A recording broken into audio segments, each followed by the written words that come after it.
Setiap pagi murid hadir ke sekolah dengan penuh semangat. Susu sehat, pindah hebat. Sebuah pasukan yang komited, cekap dan berdedikasi. Di Escape Ringgit, setiap proses pengurusan susu diurus secara sistematik dan teratur.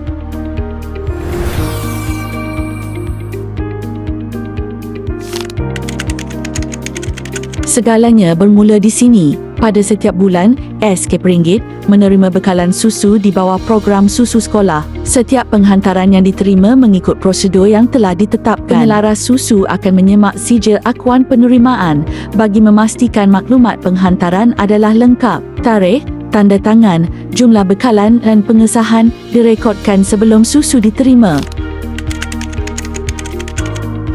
Susu perlu disusun pada ketinggian 15 atau 20 cm dari lantai dan susu perlu berada 15 cm dari dinding.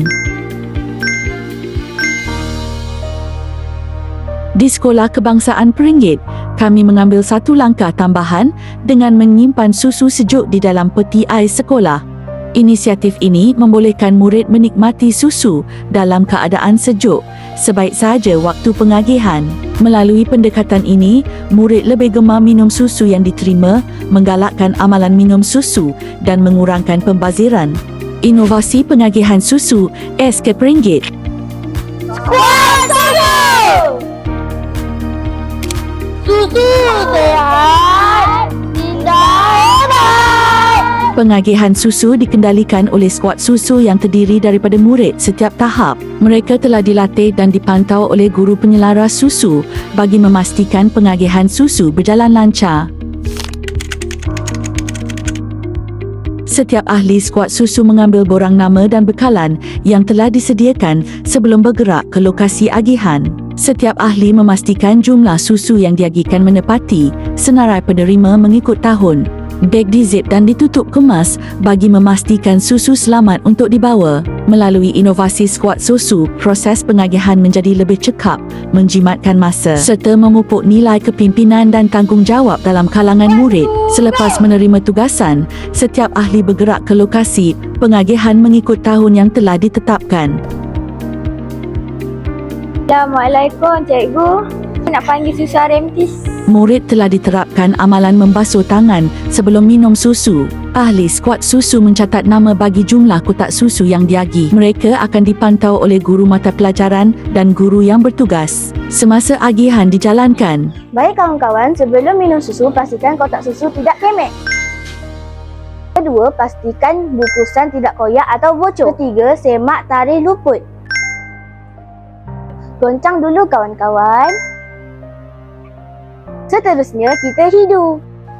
Seterusnya, kita rasa sikit. Jika tiada rasa masam, boleh minum terus. Wah, sedapnya susu. Susu sejuk sangat segar. Selepas minum, murid akan membuang kotak susu ke dalam plastik yang disediakan. Selepas menikmati susu, amalan membilas kotak susu diterapkan bagi memupuk budaya kita semula dalam kalangan murid. Catatan penerimaan juga dilengkapkan dalam buku laporan program sekolah buku log oleh guru yang bertugas atau guru penyelaras susu.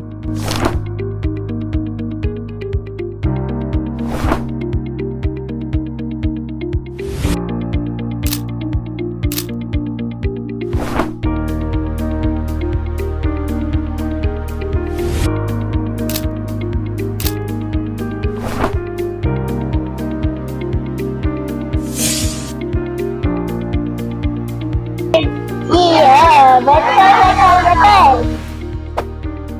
Saya bangga menjadi ahli skuad susu kerana dapat membantu guru-guru dan rakan-rakan saya. Saya ahli skuad susu. Saya menjadi lebih bertanggungjawab dan berdisiplin. Skuad susu merupakan satu inovasi sekolah yang memudahkan proses pengagihan susu. Pada masa yang sama, murid diberi peluang mempraktikkan nilai kepimpinan dan bekerjasama. Kami percaya program susu sekolah bukan sekadar memenuhi keperluan nutrisi murid, malah menjadi medium untuk membentuk sasiah, disiplin dan kepimpinan dalam kalangan mereka. Apa hebat? Apa rahsia? Susu. Susu apa? Susu Magnolia. Sehat, cerdas, hebat.